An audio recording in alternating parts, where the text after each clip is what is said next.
Greetings everyone, Digital MB Martin Blythe, with me Graeme Donkin. Hello. Hello, alright. Both representing Team Clocked. So, this past Thursday, it was quite exciting, wasn't it? Just a little bit. Yeah.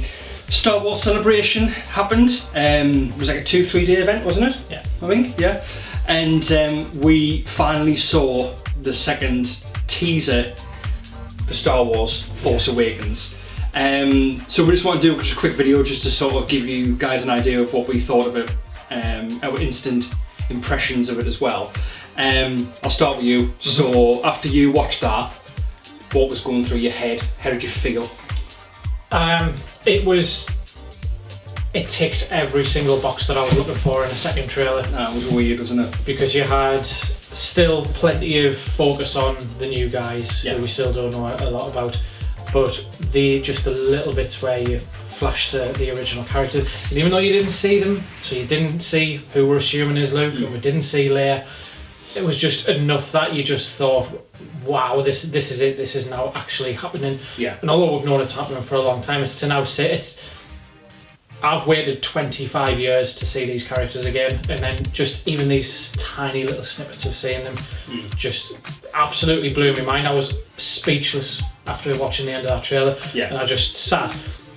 And the number of times I then watched it between then and the end of the night, I watched it an obscene amount of times, and I was pausing it and trying to kind of digest every little bit of it, and I just thought it was absolutely fantastic. I think people were worried about the teaser trailer looking like a fan trailer, and it did a little bit, but it did look like a fan trailer, but it just, the pacing of it, the things that you were shown just set you up for the film completely. Yeah. When I first watched it, it was I had a weird reaction. It wasn't a bad reaction. It was like just, there was that much information to take, and I didn't know where to sort of begin with it. Like, it did tick all the boxes. That opening shot of that Star Destroyer, like, I've never seen a trailer that gave us goosebumps like that before. Even the prequels didn't even do that. Like, it just took us back to Return of the Jedi straight away.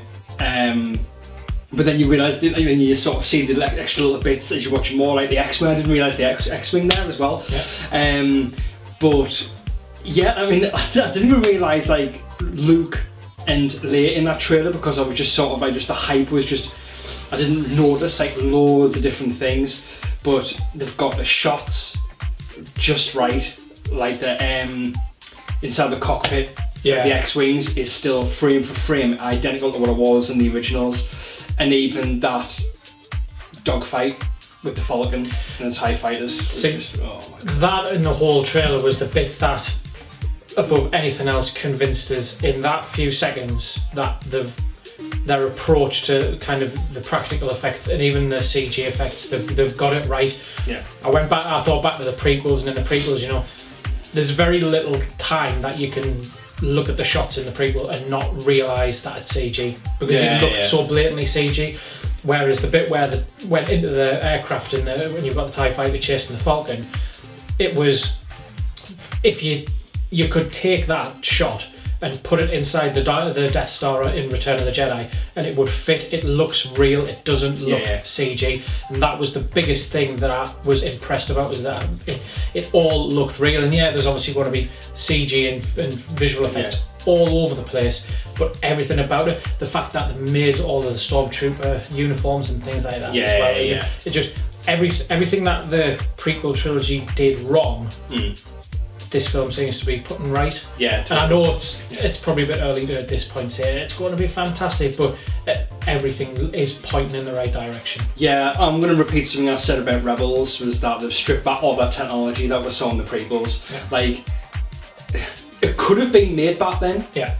Seriously, and the CG is done in a way that, I guess what you mentioned that, it doesn't even, it barely looks like it, really. Like, it's used in all the right ways for, you know, for the X-Wings of any of the ships. Like, it's done right. I just think there's so much mystery in that. Like, I'd be happy now if I never saw the trailer for it, if I'm honest with you. Yeah, I mean, you know me, I'm normally the one to be watching all of the trailers. Yeah. But I watched that trailer and I thought to myself, I'm desperate to not watch anything more. I know. Because I'm desperate to go in with that, with absolute surprises to what I'm going to expect. Because that's the thing, we've seen a trailer now, we've seen probably who most of the key players in the film, but we still have no idea what's actually going on in it. Yeah.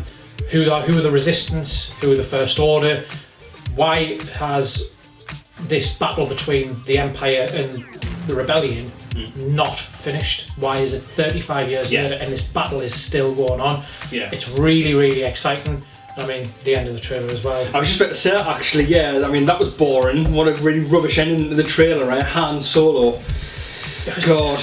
Do you know what it was? Because you kind of half expected we were going to see something like that in the closing seconds, but it was to actually see it, to actually see Harrison Ford as Han Solo and Chewbacca on the screen again. Yeah. Just a tremendous rush, and I just can't wait. Yeah, I know. It's going to be so good. Like, it's going to be horrible now waiting. Yeah.